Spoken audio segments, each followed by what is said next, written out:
I sat alone at the dining room table, tracing my finger along the smooth surface of the polished oak that had absorbed years of shared memories. Birthdays, quiet Sunday dinners, spontaneous celebrations, and late-night talks over wine. Across from me, my wife Emily paced nervously, her fingers fidgeting with the hem of her blouse. Her cheeks were flushed, her lips slightly trembling. Then she spoke softly, hesitantly, words that knocked the air out of the room. "I've been thinking," she said, her voice uneven. "What if we tried an open marriage?" My hand froze, fork hovering midair, the bite of chicken forgotten. I stared at her, the words still echoing in my mind. An open marriage after 15 years together? What? I managed to whisper. She looked away. "I just think maybe it could be good for us. We've been together so long. Maybe seeing other people would bring something new, something exciting." I studied her face, trying to understand what was really going on. She looked nervous, yes, but also resolved, like she'd already rehearsed this conversation in her head more than once. "Is there someone else?" I asked, cutting straight to the heart of it. Her eyes widened. "No," she said too quickly. I knew that tone. I'd lived beside her for a decade and a half. That wasn't honesty. It was defense. A lie neatly wrapped in fake sincerity. Still, I didn't push. Not yet. I simply nodded slowly, suppressing the storm inside me. "All right," I said, keeping my voice steady. "If that's what you want, we'll try it."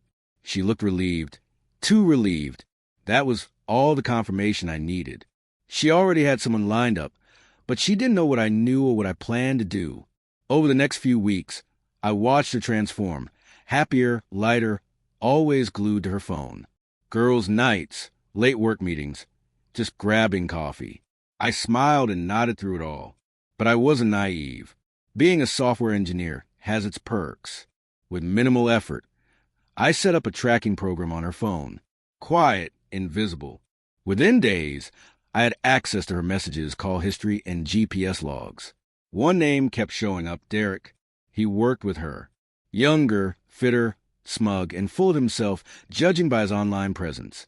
When I finally saw them together, sitting at a cafe, heads tilted close, her hand on his arm, it felt like someone had sucker punched me in the chest. But along with the pain came clarity. She wanted to rewrite our marriage rules. Fine, I'd play along, but I'd play smarter. I acted like the perfect husband, supportive, understanding. I even brought up the idea of dating on my end. Her reaction? A flash of surprise, barely masked by a strange smile. "That's great," she said. "You deserve to have fun, too." She really thought she'd fooled me, that I'd just accept this new arrangement while she sneaked around. So I joined a few dating apps, not to fall in love, but to find someone who could help me turn the tables. That someone turned out to be Sarah. Sharp, gorgeous, and with a deliciously wicked sense of humor. When I laid it all out for her, she grinned. "So, you want her to regret ever bringing this up?" "Exactly," I said. And from there, the plan took flight. Sarah and I began going out, always in public, always visible. We visited places I knew Emily liked, made sure mutual friends could see us. We took selfies at cozy cafes, at parks, at restaurants, and I posted them all.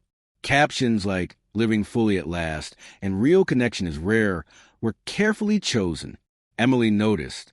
I could see in the way her smile faltered when she glanced at my phone, or how she started asking carefully phrased questions. "So, how's Sarah?" "She's amazing," I'd reply with a bright smile. She'd nod, but her expression always tightened just a little. And then came our wedding anniversary. Emily still wanted to host a party for appearances. I agreed while secretly preparing the final strike. The house buzzed with guests' laughter and clinking glasses. Emily floated from conversation to conversation, looking every bit the perfect hostess, until Sarah walked in, dressed to turn heads and holding my arm. Whispers spread like wildfire. "Who's that?" one of Emily's friends asked, not so quietly. I turned and said clearly, "This is Sarah, my girlfriend." Emily's face turned pale, then bright red. She muttered something and rushed to the kitchen. I gave her a moment, then followed. Inside, she turned to me, furious. "What are you doing?" I shrugged. "You said Open marriage. Remember? I'm just doing my part. This is humiliating. Oh, is it? Worse than watching your spouse drift away while pretending everything's fine? Worse than watching you sneak around with Derek, like I wouldn't notice.